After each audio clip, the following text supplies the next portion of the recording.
Hey everyone, welcome to the Hitchhiker's Way podcast. I'm your host Aishwarya, and we are joined with Daniel today. He is the founder of Dr. Chrono and now has Just Paid IO. Welcome to the show, Daniel. How's it going? Yeah, it's great to be on. And you go by Ash, correct? Actually, Aish in Indian Aish. pronunciation. Perfect. Aish. Well, it's great to meet Okay. you, Aish. All right. So my first question is something that is more fundamental and I just want to really attack the first principles of a person. That is the childhood, right? So can you give a little bit of background to yourself, like from your childhood, how you were brought up and how it actually affected the life you are living right now? Yeah. Well, first of all, I just wanted to say thank you for having me on. I appreciate you having me on and really respect actually doing this and starting at seven, I believe you're 17, which is awesome. So such a cool thing and a cool podcast. But I guess first question. Thank So you, you're, man. yeah. I guess first question you're asking about was, I guess first principles, like what? So ask the question again. It's about your childhood and how that it could be traumatic as well as good. How did that actually affect your life you're living right now, right? Got it. Yeah, I mean, I grew up in New York, so on the outskirts of New York City, which it was nice being near the city, but I never felt like the city was like home for me. There's something about it. It was the hustle and bustle there. There was very much a corporate environment where I think a lot of the large banks are, the stock market. But I grew up, from a blue collar family that they were from immigrants, so they moved here from other countries. My dad was Ukrainian and my mom was Italian, and they got together and they weren't wealthy. I think just working normal jobs. My mom was in banking as a banker. My dad was a he fixed elevators actually, so he works as an elevator mechanic.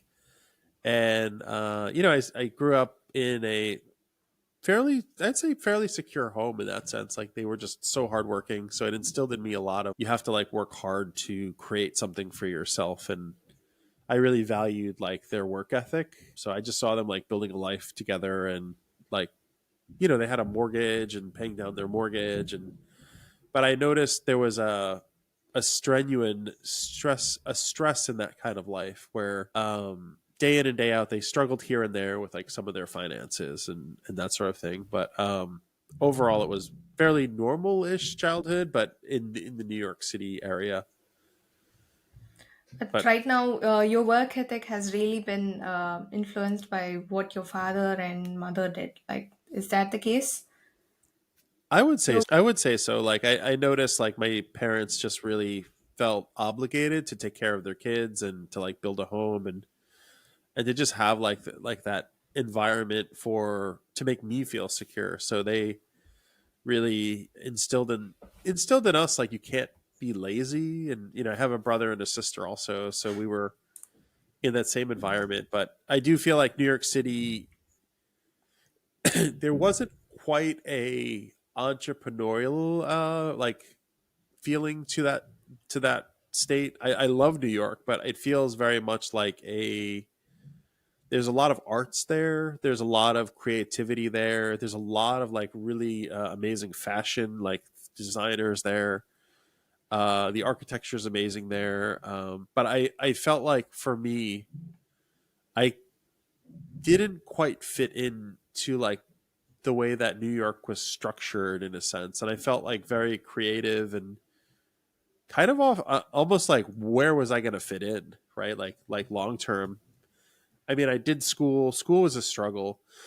I was never good in school, honestly. I felt like it was very formal, and I felt like there were a lot of restrictions like put on me. And I'm like, what's the point? Like, what am I doing here? Like, what are they trying to teach me that like is going to add value to the world? And I was always a little skeptical of like, study for a test for something that you may never use again. And it was repeated at least in high school. Like there was a lot of like learning, and I felt like I wasn't like inspired. So a lot of the time I would just question a lot of like at least the schooling that I was going through. I think it changed a little bit in college where I went to Stony Brook University, and started to realize you could pick your courses. There was always a guide rails. They would like make you take certain curriculum, but when I first went to school, I went to a liberal arts school, and I took a lot of like art classes and just dabbled in the art and was thinking about art a lot and how does art you know like influence the world, that sort of thing. And then after I did my liberal arts degree, I went into like a bigger school, Stony Brook, and that's where I just saw a lot there happening. There was a buzz around tech, so it was the very first time I experienced like the tech scene. So Stony Brook University has a massive tech, computer science department and engineering department, and I really like the challenge of like what that offered. And I started to take a couple of classes with a bunch of friends, and it was different than what I was used to, which was I hadn't really experienced like the tech scene before that, so I really like personally really embraced it quite a bit. But again, I wasn't quite sure what I wanted to do with my life. It's kind of like you bounce around a lot and you kind of figure out like, okay, I like psychology. I took a lot of psychology classes. I took a lot of actually history classes, did a lot of computer science classes. And I graduated with a computer science degree and a psychology degree from Stony Brook, and decided, let me learn a little bit more about computer science because it felt like something that I wanted to go into, thinking I was going to do my PhD in computer science. And after doing my master's in computer science at Stony Brook University, I felt like it was probably time to just experience the world a little bit. And then I went out into industry, and frankly, it was a little rough because I felt like I wasn't interviewing well. Like, the world is a tough place. And like, I talked to a lot of I people. heard that you had struggles with interviews, and I heard a story with Microsoft. Yeah, You yeah. I went mean, there. Microsoft was one of many interviews that I went on, and Microsoft's a unique place. I think it's a really special place. I think they really embrace like software, and they're very open minded to building, and they hire amazing people. But I also think they're looking for a certain mold, and I don't think I fit that. I was fitting that mold of like what they were looking for. I interviewed there. I think it was like a 2-day interview, and it was super grueling, but I just didn't really feel like it was like going to be a good place for me. Like, I felt it inside, but Microsoft I think felt that for me also. But they were also not asking me questions that were challenging me in like a good way. Like, I don't know, like, how do you actually make impact in the world? They didn't ask questions like that. They asked questions like, you're on a bridge and you have to fix part of the bridge and you have to get across the bridge. And I'm like, what are we doing at Microsoft to like change the world? Like, that's what I wanted to talk about and like get excited about. And the questions that they were asking were just not that. They were not even as technical as I wanted them to be. They were very vague, like almost like puzzles. Like, you're like, figure out this puzzle, and if you can do that, you'll jump through the next hoop. So it felt like school. It like felt like I was like being interviewed like for school again, like almost like a school test. And what's the point? Like, if you're never going to use something you're not passionate about, like, what is the purpose of that? But I guess for them, it was to like look for a specific type of person. But again, it seems to be working for them because Microsoft's doing amazing. Like, they clearly are like crushing it as a company for years. Yeah. So interviewing was always a struggle for me. I think I never interviewed well, like when it came to like working with like larger corporations. But that was, many of those types of experiences I had I interviewing. think it was like you having a relationship with your New York City, right? Like you told that you didn't quite fit in New York, like the architecture and stuff. And here you didn't quite fit in inside the large corporations. That is the case, I guess. Yeah, yeah, and it's kind of like I think a lot of people accept what doesn't work for them, and I think that really hampers their capabilities. And I think for me, I was kind of like not going to allow that to happen to me because I felt like I have to find meaning in what I do. And the first job I got, which was like an online education company. It was a really unique experience because it was like a startup. They had very little funding. They had one engineer there who had his PhD and was coding everything. And it was fun because I was able to like work directly with one person that was building a whole website for the whole startup. And it was very underfunded, but also like ahead of its time because there wasn't really much YouTube. There wasn't Udemy, Udacity, like these massive online course companies. So they were trying to create one of those really, really early on. And, it was a noble effort, but I really liked the cause of like what they were working on. And I'm like, I kind of see the future going this direction. I really want to work here and I can make impact. And it's small.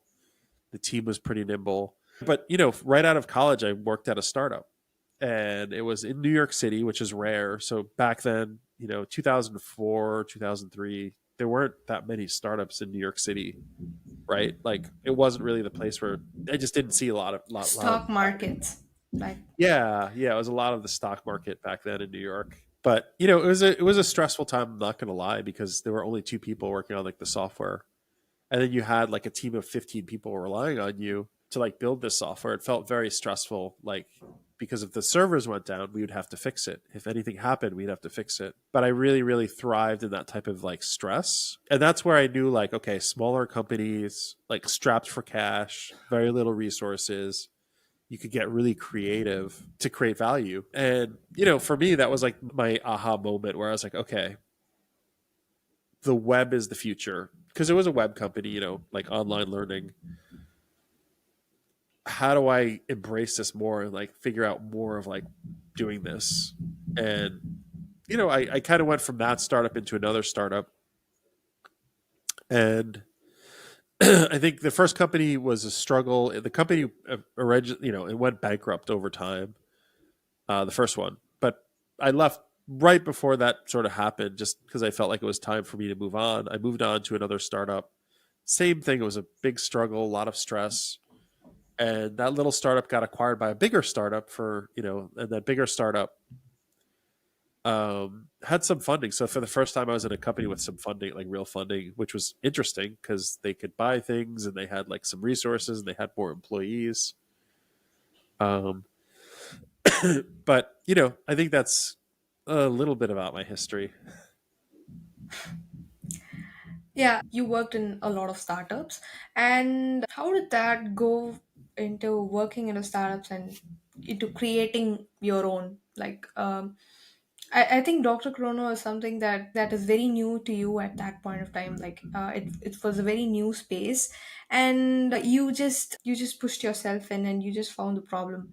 How did that happen, and how did you meet your co-founders? Well, I worked at two startups and both of them failed. So I worked at two failed startups right out of college and I was an employee at those startups. It was kind of eye opening to realize like, oh, people in this world don't know more than you, right? Because like you work at these companies and they're paying you and you expect them to like take care of you and their companies fail. It kind of left this uncertain trauma in me where I was like, I can do this again, but it may happen again. And I realized I probably need to take control of my own destiny because one, the larger companies that are doing well, I don't interview well. Two, if I go work for someone else, I may be in a situation where I am like jobless, right? And it's one of these weird situations where I was in where I had saved a little money. Both the startups I just worked for failed, and I realized let me take a risk. Let me either do my own startup or I could go work for somebody else or I could make an investment and still work for somebody else, like make an investment in like another, stock market or something like that. So I decided why don't I just start talking to some of my friends from college and see like where they're at. Spoke to one of my friends, Michael, who became a co-founder of DrChrono, and we were very much aligned at that point. I think we wanted to work in healthcare. I had some experiences personally myself with family members and in the healthcare industry. Like it's not the greatest. I also felt like there was a huge meaning behind healthcare back then. Like, how do you make an impact in the world and take care of people? Everybody should be working in industries that do that. I think I decided to just start working on something with Michael and seeing where his head was at to see if he would be willing to commit his time and energy. And I knew Michael was a good engineer, like software engineer, so he could. So in my head, I'm like, okay, you have two people that can code. That's enough manpower to get something off the ground. And, I wasn't thinking about wealth. I wasn't thinking about why startups are fun. I was thinking about survival more than anything. It's like, how do I survive in this cold, hard world? Right? Because, like, where do you get a job? Right? Like, and I talk to people all the time right now that are getting laid off, and they're like, where do I go find a job? And I'm like, it's this visceral fear that put me into the position for me like starting my own company, where I was like, I need to create something of value, of wealth, and like makes me feel secure in some way and in control of my own destiny. So I took a lot of like the learnings from the last two startups from school, and I had enough skills at that point. I was about 30 years old. I had enough skills to just, I felt like I knew enough to just start working on something myself. Now, was there a grand vision of what DrChrono would be? No. It was, let me work with my friend Michael and see if we can like banter and like have a good time and like create something that somebody might buy. But there was a reality and a stress that I only had so much cash in the bank before I was homeless. So, some people say burn your bridges and like, I don't think I had any bridges. I think that was my path. It was like, what was I going to do? Go work for a large corporation that I just felt like wasn't a fit for me. And then the insecurity of what happened to me in the past, like it was unsettling. So that's kind of what drove the inception of DrChrono in some ways. That's a piece of it, one piece. You decided to tap into the space because someone from your family was already working on it. And now, since you told that you found co-founders, you found your co-founder in the college you studied, right? And I heard a story that he could code well, and that's why you went to him and asked him if he could be the co-founder because you were roommates at college. And but right now, if you had to start from scratch, already doing it with another startup, but right now, if you wanted to find someone else for your company for someone to start your company with, how would you go about choosing your co-founders? Because right now AI is getting better at coding. I think Nvidia CEO is also like saying that leave AI programming to coding alone. How would you go about choosing co-founders? Is it a requirement for being a technical co-founder? I think that there's a chemistry that has to happen. It's almost like a band. Like the chemistry has to happen where you like working together. That's probably like the baseline. Like if you can spend 8 hours with somebody, and this is like be spending more time than with your significant other, spending more time than with your parents, spending more time than with like schoolmates. Like this is like you have to have that type of chemistry with somebody where you can like sit with them and work with them for a long time and feel like a good dynamic of inspiration. And I felt that with Michael. But do you need someone technical, is what you're asking. And the answer for me is it depends on the industry you want to go into. If you want to work in tech and you don't code, you need a co-founder who can code. Now, in the future, will that always be the case? For me, it's the case for a long time to come, just because AI can only do so much. When you have someone technical who can really go in and understand what's happening with all the mechanics of the servers and the database and the infrastructure and security, relying just on AI today would be questionable. I think there's a lot of buzz around like creating billion-dollar companies with like less than 10 people today. That might be possible because AI can do so much, but you are going to need those like really technical people. What do I look for in a co-founder? One is like loyalty, another is honesty, another is like, is this someone that you can learn from daily? And like, what does their work ethic look like? And I'm sure in school you probably know one person that you're like, that person is amazing and I cannot believe that they can do math equations like that. Or I cannot believe that, my friend coded this website because it's doing all of this. Those are the people you should take note of when you want to start your own company and ask, do you want to start a company together? Because, there's only so much time in life. And I think if you're going to start something, like you need people like that are going to help you get something going, because it is, startups are really, really hard. I would say the failure rate is abysmal. Like most startups fail. And it's a very Yeah. dark, it's a dark thing to do and it looks like fun, but it's a really high risk venture. hence the word venture capital. It's like a venture across the sea. You know, you don't know where you're going to sail to, but Oh, you you might literally lose the ships that you just sent with all of that money you sent across to go get stuff. So, you know, it's a high risk endeavor. You know, the base of all of it is like get good co-founders, and one co-founder should be technical. You know, if you have two co-founders, one should be technical. If you have one co-founder, they should be technical. But this is also the software industry I'm talking about. Like if you're going into like farming, that's very different. If you're going into like retail stores, that's very different. it Like what I'm talking it about is depends pure upon the software. space you enter. Yeah, yeah. So while building Dr. Chrono, I mean, there should be a lot of obstacles in between. I'm sure a lot of startups die in the early stage. They go into the verge of dying, but then the founder picks it up, right? So in your case, was there any a difficult obstacle that you had to cross while building Dr. Chrono? What was it, and what did you learn from it in hindsight? Yeah, I mean, in the early days, we didn't really have a product and we didn't really understand our users that well. I think it was hard in the early days to really get adoption of something that was new because people were, you know, your name is new and they're like, what is this? But it also wasn't what it became, right? It became over time this huge, amazing thing, but that took time. So having that faith and that like vision takes it just it's something you have to like literally like grind it out over years. And I think this is something a lot of entrepreneurs don't really think about is how long it takes to actually build something significant. So, you know, the days you want to give up, if you give up, you're done. And I talk to founders a lot of the time, you know, they'll have 3 million in revenue, right? And I'm like, this is amazing. You have something going, you can build it bigger. They're already in the mindset like they want to give up and they want to fail. Like it's insane like how psychological like the psychological game plays into it. So I think of course there are days I wanted to give up, you know, and I think that happens all the time. But I see founders give up with $3 million of revenue. That's amazing. If you get the $3 million of revenue, imagine that. Like you think it's great, right? Like, but when you're in the situation that this person was in, where they weren't even passionate about the space they were in, they wanted to give up. They, you know, if they gave up, could it have become if they didn't give up, right?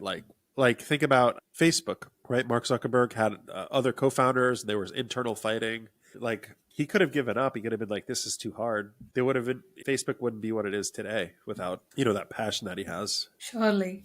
So you see a lot of people giving up in the beginning, and you told that you had to give up in the beginning as well. But somehow in the early days you got into YC. Was there any insight from hindsight that you saw from the YC group partners on why they chose you? Like why did they choose to fund you in the first place? What did they see in you? Well, before we got into YC, what really got me excited was we were working on our product and we had this cloud-based medical records product and medical billing product in the cloud. We started in 2008 working together, understanding like, okay, what are we working on? Who's going to use it? Like, why are we doing this? Can we work together? 2009, we incorporate the company. No users, right? Maybe we have a couple of users, getting feedback from those users pretty aggressively. 2010, like we launch something on the iPad. It was medical record on the iPad, the very first medical record on the iPad, day one. And so it took 3 years, right? 3 years of like grueling pain and suffering. 2008, 9, 10. No investors. Can you last 3 years with no investors? And I think the glimmer of hope for me was the iPad, like because people actually wanted to use the iPad, they wanted to use medical records with the iPad, and like that was like the magic sauce, cloud-based medical records iPad. That was like what made people interested. So it took 3 years for us to get to that point. In that 3 year period, I kept thinking about maybe we should give up, but I didn't give up. I would say 95% of people would have given up because of the financial strain and the emotional strain. Because how are you going to live, right? Like we were living very, very frugally, me and my co founder, and just talking to the users we had every day. So I think that fortitude of knowing I don't have any other option. Like I said before, like what else is out there for you? Are you going to go work for There's no Microsoft? option you had. Are you going to go work for Google? Like for me, and from my past, like those two startups that I worked for failed. What other option do I have? Like, that's what kept going through my mind when I wanted to fail. So most people would have just given up. Like, and I think with investors along that 3 year period, it was an we spoke to investors and they would say, healthcare is silly. Healthcare is not something to, why work in that space? Healthcare, there's nothing you can fix there. Your idea is not that good. Like, we just got a lot of feedback from people. But when someone said no to me, I just said, I'll show them. Like, this is what went through my head. I'm like, I will show them that it is something that is important. And they are wrong. And these investors don't understand it. Well, first of all, I emailed Y Combinator. Like, my co-founder would read all of their articles, and he was a big fan of Y Combinator. And I emailed them just like I did a few other investors. And Y Combinator basically told us, "No, we don't have the time to talk to you." My brain said, "Okay, if I can get them to see what we're working on, there is a chance that maybe we can work with them in some capacity." And my co-founder really respected this investor more than other investors. He really respected them. So I'm like, I'm going to put in more effort than normal to try to get this investor to engage with us. Email them again. And I'm like, who will be in New York and when? And we want to meet them. And the second response was, we don't have the time. The second response was, this person, the founder of Reddit, will be in your area and he can meet with you. I'm like, that's great. Let's meet with Alexis Ohamian and, see if he's a really good investor and like, does he get it and understand it? And Reddit, they just IPO'd, I think yesterday. Yeah. They weren't that big back then. So I really didn't even know Reddit that well, but my co-founder loved Reddit. So I'm like, all right, let's have him come to our office. And, he came to our office. He gave a talk to me, my co-founder, and a few other people in a room. And, he saw what we were working on. And I think what made him interested was guys working on a problem for 3 years that actually have YouTube. And what was interesting is we actually got featured by Apple for the iPad app. So we were on Apple's home, one of their home pages. And he realized they don't have any investors. And if we don't invest, they will still do it. I think we gave up. And in my head, I'm like, if this guy says no, we're in this. And I think he felt a lot of that energy in the room, and it made him really excited. And he flew to California and was talking to the team there, and, they wanted us to come there. So we came to California. There was an event there. We went to one of their events first, but we also got booked to pitch them. And how we got into Y Combinator is we went to their office, we waited outside, we practiced our pitch probably like 24 hours before we were going to pitch them. Then we went into YC's offices, and it was almost like robotic, meaning like we didn't even think, we just went into pitch mode because we were so practiced at the pitch. I remember leaving thinking, well, that was a disaster. Time to go home. Because they're like, all right, thank you so much. We'll give you an answer tonight. And I'm like, we screwed that up. And YC never invested in a healthcare company. So we were their very first pitch for healthcare.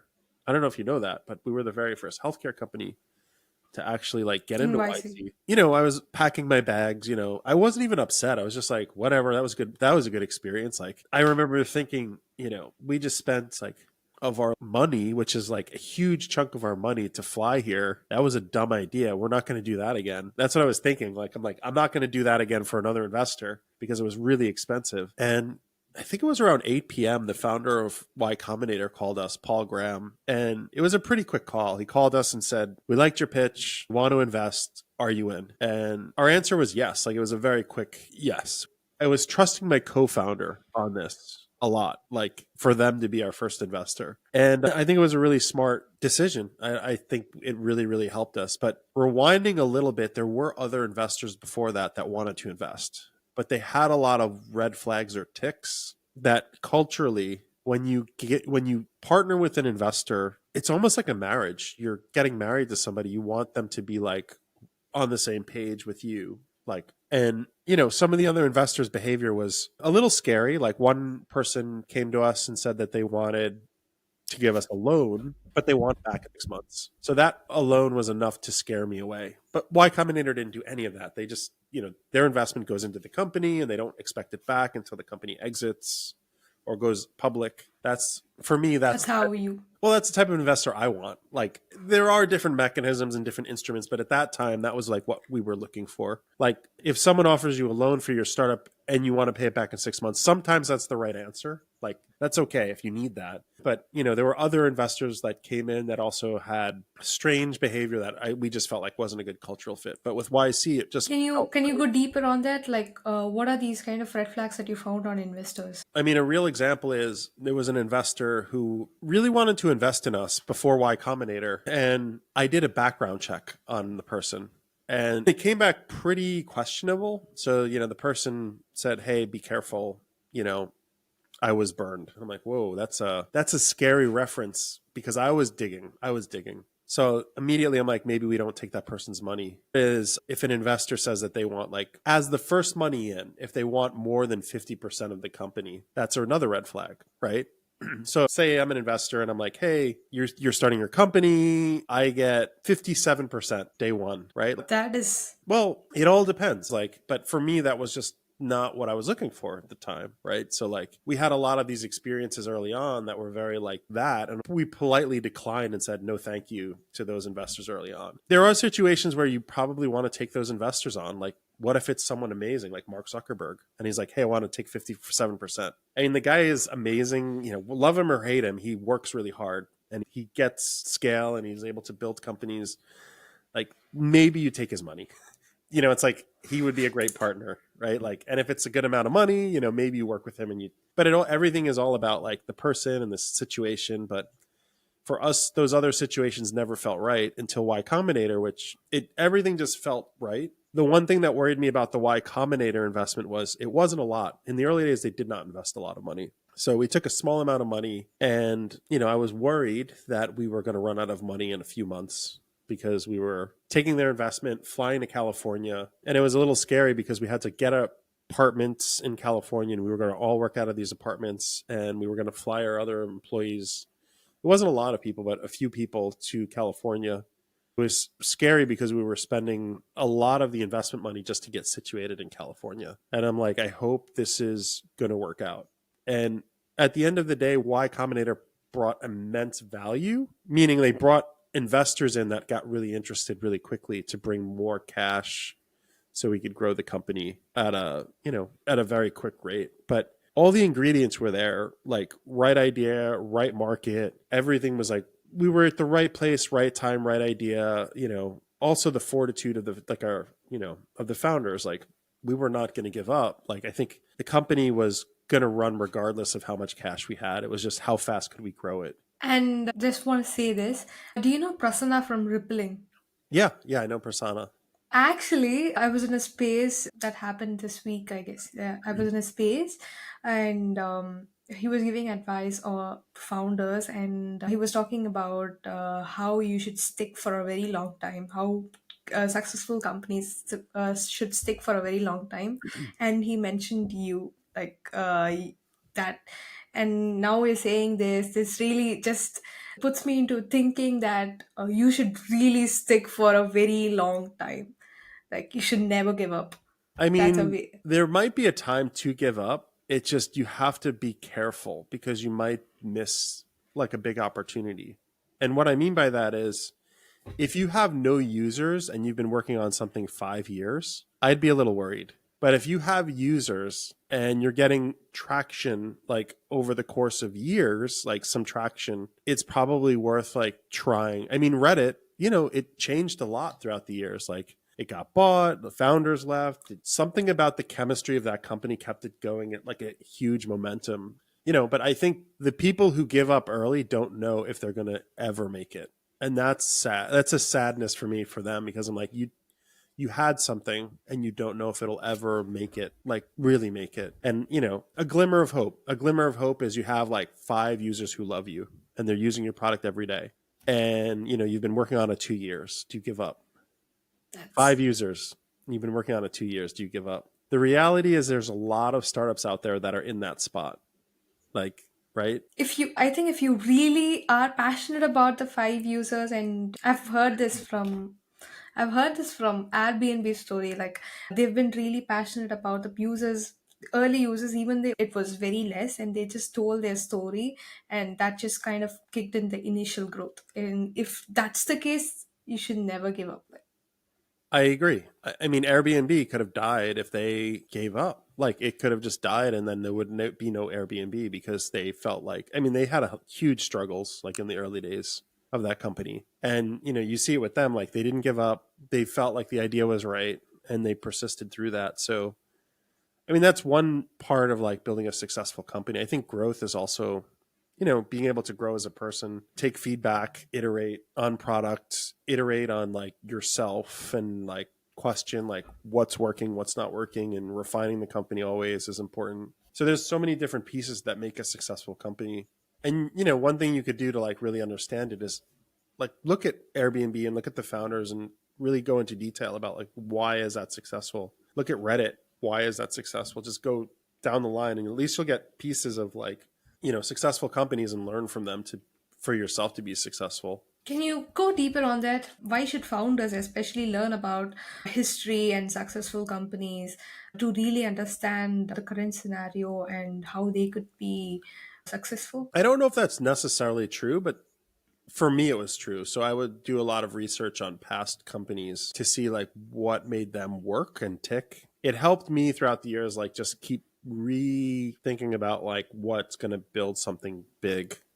You could read books, you could listen to podcasts, you could just look at history. What was it about Friendster that failed? Do you have the answer? I think that's where No. you could go and say, what happened there to a company that probably could have been Facebook? Like, why did they fail? Like, asking those questions over and over again gets you in this certain mindset. What can I do to prevent that type of failure?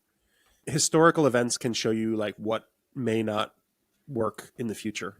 And I think that's part of what at least helps me understand like, okay, don't do this. And what I mean by that is like, I use Blockbuster Video as an example. And they used to sell these VHS tapes you'd put into the machine and you'd play a video. Netflix came around and they started mailing DVDs, and Blockbuster refused to do that and to innovate. And Netflix just became a thing because they were not only shipping the DVDs, but they started to stream videos also. And a lot of people thought that was crazy. And they're like, why would you do that? But over time, Netflix made a lot of moves very quickly that helped them progress into the future when Blockbuster just wasn't doing it. So I think being nimble, like what I've learned from just a lot of this is be nimble and like test quickly. So like, and iterate quickly on ideas. The problem is as companies get bigger, it's harder to iterate quickly when there's a lot of people involved, a lot of personalities. How do you create a culture where you can continually innovate and like do that? I think there's some great examples today of like companies that innovate all the time. Google, Apple, Facebook, all of them are like, I respect the teams there. They're always reinventing themselves, always thinking about like, what are we going to be today? Facebook was not a mobile company for many years. I don't know if you know that. They did not have a mobile app for many, many years before the iPhone launches. Facebook didn't have a mobile app for many Oh, years, but they reinvented themselves and became a mobile experience company because they understood if we don't, everyone's going to kill us. And that, by that, they mean like, all the people that came around like Snapchat and all these other companies. So reinventing yourself is critical. Like, and that's something I've learned throughout the years is just keep investing in things that are like, you think are going to be part of the future. And I think one of those questionable things today is like, people kind of laugh at it and they're like, oh, that's silly. That's what people said about the iPad and the iPhone when it first came out. They said, that's silly. Like, why would anybody want an iPhone? That's silly. It's it's a toy. Like, and VR AR might be something that's going to change the world like very, very soon. And people are going to be really hyper like reliant on it for specific tasks. what kind of startups do you think will raise from VR and AR? Do you know something about that? What kind of startups are going to raise like money? No, no. What kind of startups will fail doing VR and AR, and what kind of startups would win doing VR or AR? I mean, it's really amazing to think about the startups that can come out of this new technology, and but at the same time, it's really new, right? It's kind of tough. The tech is kind of tough to build. I don't know what's going to fail. I do know that people are not taking full advantage of the AR technology yet, meaning like virtual desktops are not 3D yet. So imagine you can build like the construction industry. Imagine you can build a virtual 3D model of a building with AR and VR. If you can code and literally build that model, you can walk around it and understand like all the perspectives of it. So I think that there's a new type of software development that's going to come, which is not just 2D flat screen. And Microsoft Word, right? Like, or Google Docs, it's not 3D yet. And you're like, huh, you think about it, but it will be. And what I mean by that is like say there's a graph inside of your Microsoft Word document, you might be able to just pinch and then it just kind of explodes out and gives you like different ways to like look at that data and slice it. That's not really there yet. I think that's something that would be really interesting to like think about, right? Like education, like students, like experiencing different type of like environments, right? Like, I think that's another really good place where our VR would be really, really like strong, right? Or disabilities, not being able to travel, those sorts of things where I think it'll be really good. It's hard to say what's going to fail. Is AR, VR going to go away? The answer is no. I think it's just how far will it go is the question. It's like the iPhone, you know. I think people are seeing the limitations now of what the iPhone is, right? Like, but they haven't because AI is coming to Android and iPhone. Like, it's going to be there at some point. Like, and what I mean by that is you're going to see way more experiences around AI and on iPhone. So it's going to become more of a tool, a useful tool than it was ever before. So, I mean, everything is always like reinventing itself in different ways. Like, I think AR, VR, it's so early, it's hard to say. I mean, what do you think? What do you think it's going to be? I think I don't know about the whole space, but I've heard the YC podcast. I've listened to the YC podcast from the Litecoin episode. So basically, do you know Diane from Y Combinator? Yeah, yeah. I think her name is. She basically told that startups which there are a lot of ideas which would come out of AR and VR, and but the tech is really kind of new, and it's very hard to build in the beginning, but it's going to be really good in the future. I agree. I think it's almost like the early days of like what a PC was or a Mac. Like it was really unusable. There was very little you could do with it in the early days of like having one of them. And then as the years went on, more people would build things for it. It just became like an essential tool to everybody. Will VR get there? Will AR get there? I think so. I think it will get there. I think it's like people keep hammering on it over and over again. It's getting better every day. I mean, the experience today is it's crazy how good it's gotten already. Like I don't know if you've put like Meta's Oculus. I haven't I haven't used any VR headsets, but have you like what was the experience? Oh yeah, yeah. It's an amazing experience. I mean, it's unlike anything you've ever experienced. So when you try it, it's a strange environment. Like you kind of see things you've just never seen before. Like even a workspace. Like you can do things. It's super interesting. But yeah, I mean, if you ever have a chance to like try a Vision OS or a Meta, like you'll immediately go, oh, I see. Like it's like the first time seeing a laptop. It's like, oh, you can chat with your friends across the world and do it in a different way than on an iPhone. It's just different. I don't know how to explain it. It's like the iPhone is different than the laptop, but they work so well together. Or the Android and your Right. laptop, they work so well together. Like you kind of use both. When VR gets to that point, you're gonna want all three.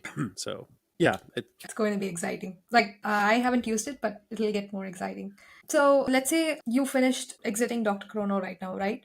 But you were always talking about staying for a very long time. There's this confusion with founders on when to sell their company because if they don't sell it, they could just work on it and it could just get better more.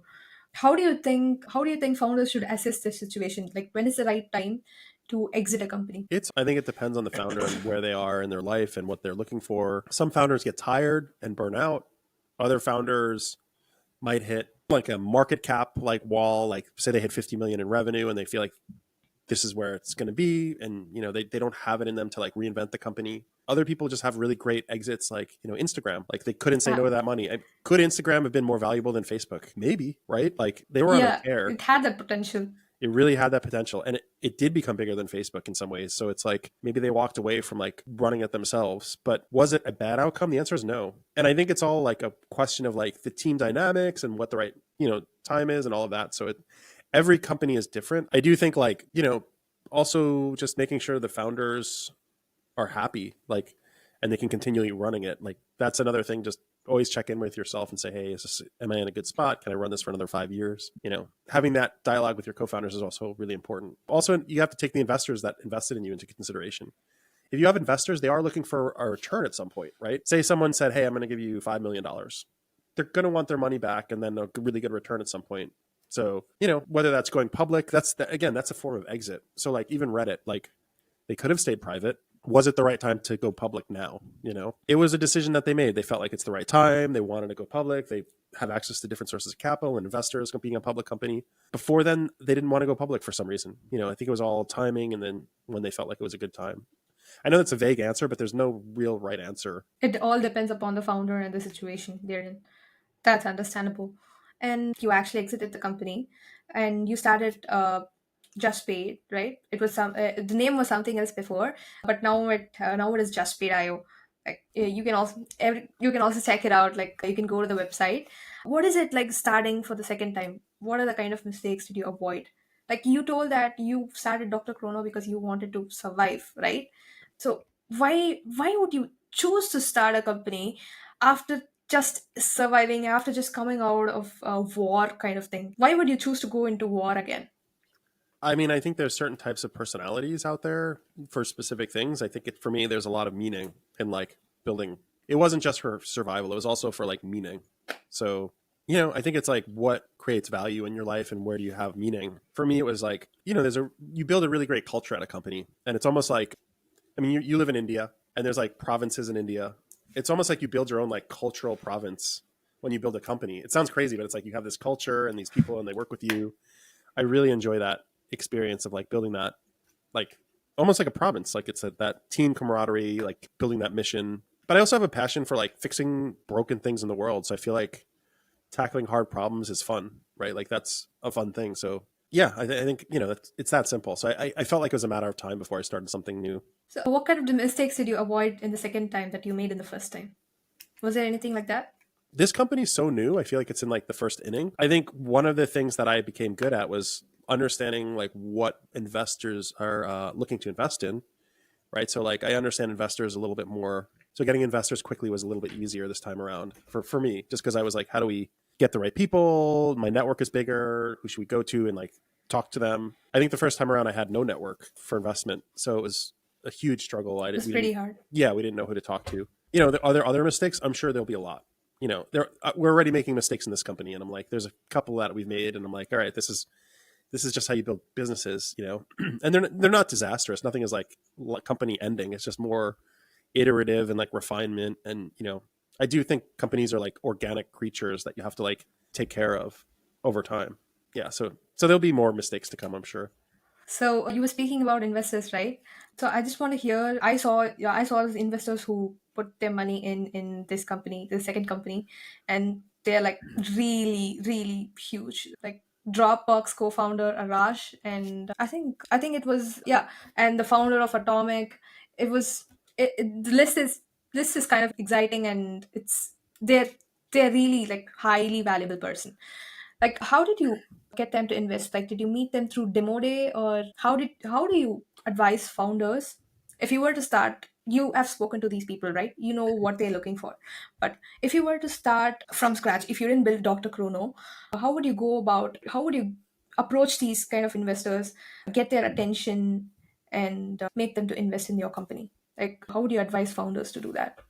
I think a lot of it is either past relationships or people tracking your company or people seeing like your former outcomes. So because I had a good exit, a great exit, it was awesome. And, everybody who follows us, they were like, wow, that was, these founders knew what Top they're doing. 1% exit from YC. Yeah. Yeah. So I think there were a lot of found investors like that get excited, working with us. And, I think just building relationships over years also. So some of the people you mentioned I've known for years and they were not big. Like when you're in the industry a long time, like people become really successful. So some of the investors were not successful.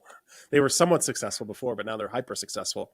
So like, if you keep relationships and you just talk to people and you touch base with people, some of your friends like Prasanna become really wealthy and hyper successful. Like I knew Prasanna, who you mentioned, when he was not successful, right? So like you keep those relationships and they know who you are, and you'd be surprised who can really like be, I call them breakout successes. And there's a level of trust that happens over time. But a lot of them are also like new people that I haven't heard of us and they were just excited by the idea or by the team. There's different elements why people get excited. Some people it's like they've seen past success. Others just really believe in a space, right? They're like AI based finance makes sense. We want to make an investment there. So like, but it's also a numbers game. So a lot of founders are scared to talk to investors. Be hyper aggressive. If you don't ask, you won't get from an investor, if that makes sense.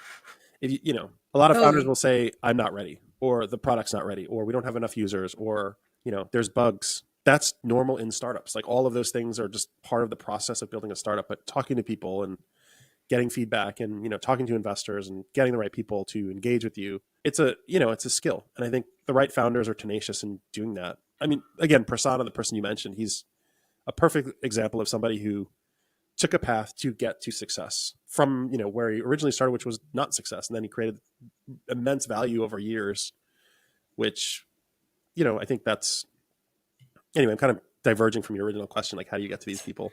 Yeah. So, how did you actually meet the co-founder of Arash? Did you guys meet each other? Like, was it demo day, or can you just give me that story?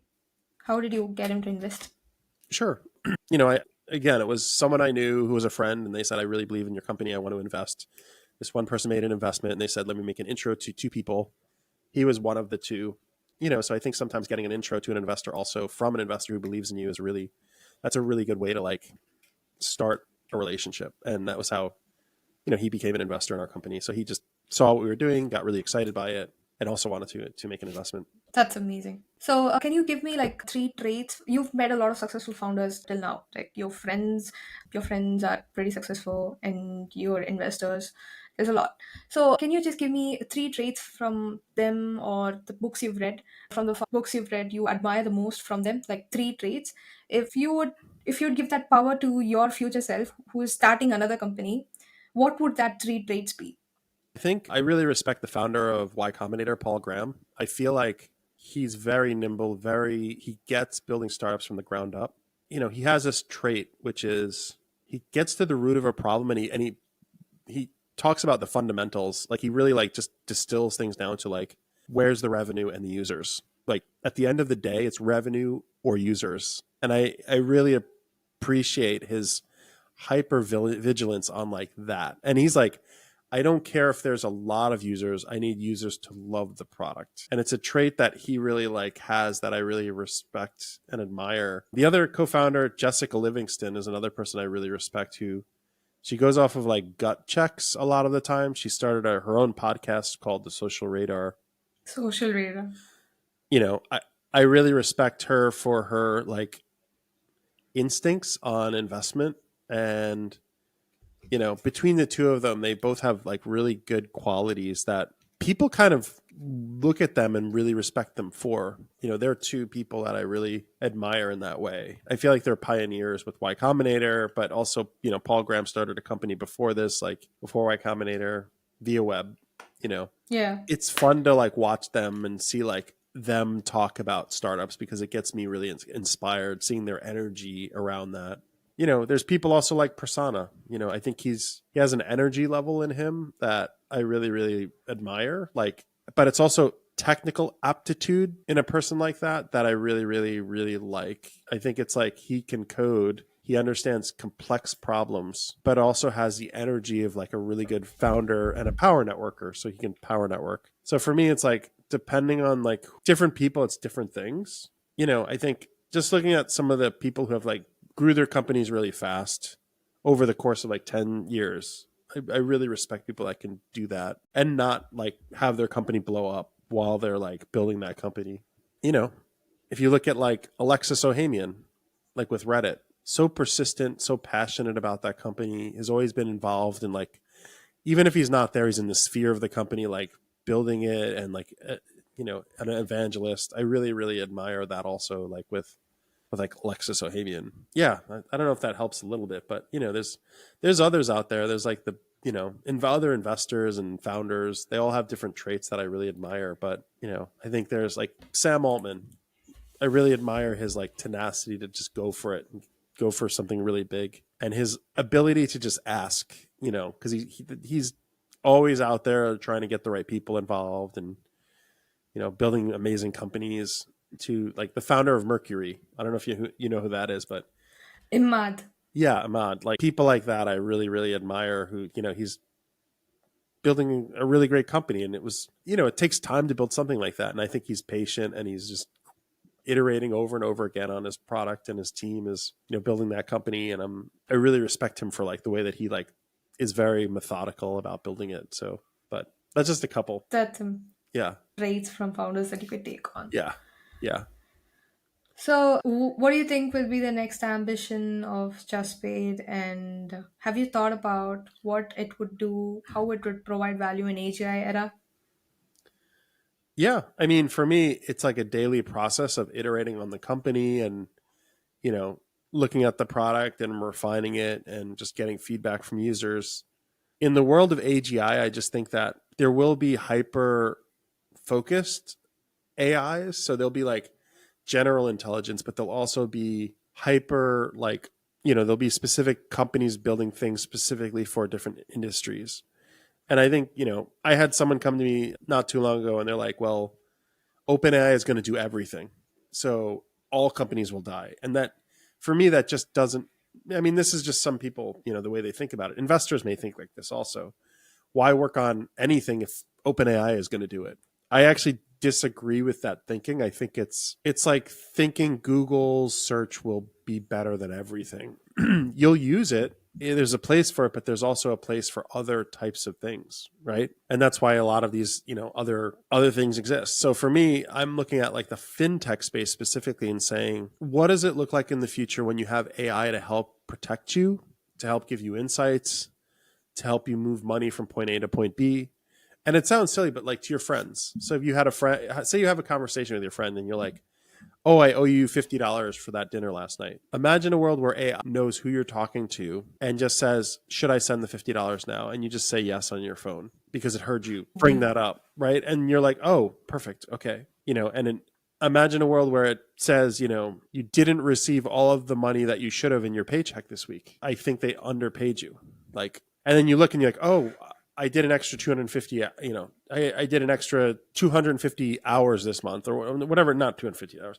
I did, an extra 5 hours this month. It looks like it was missing from my paycheck. I need to let them know. Or maybe there's something else that's wrong. I think if AI can assist people, and companies also apply that to companies, like with collections and revenue, I think there's going to be it's a new world. And for me, the world runs on money, whether it be crypto or not. I think AI can just only help us in like moving money from point A to point B, because right now it's just you trusting yourself, like, oh, I need to send somebody this, oh, I need to collect money from this. So businesses, it's the same way, but there should be guide rails to also help. And right now it's just people, it's a people driven process, and how do we make it more smart? And this applies to everything. I think if people are not working on AI based products today, their company may not survive. Like, yes, there's companies like Coca-Cola. They also need AI to like understand logistics of like, oh, we're selling more here we're selling more here than there. AI could probably give them insights into like that sort of thing. So it kind of permeates through everything in our society. And it's honestly an exciting time. I call it like a huge disruptor. It's going to be a really unique time for us. It's like the iPhone. It's like another iPhone moment out there where, the world is going to just change. It's going to be amazing. Like, there's going to be a lot of things which is going to come out of AI. And at the pace we're going in, we are going to see a lot of amazing things. So, the last question I just asked to all of the founders who come into my board, like, you might have thought about this. So, what do you think? Does the work you do define your definition of life? Like, what is the definition of life for you? That's a broad question. I mean, I think it's like just the definition of life. I mean, it's like experiencing everything, the good, the bad, the ugly. I think people find their place in life. Some people it's startups, some people it's doing art and selling art, some people it's working at a larger company, some people it's, running a movie theater or like being in a movie.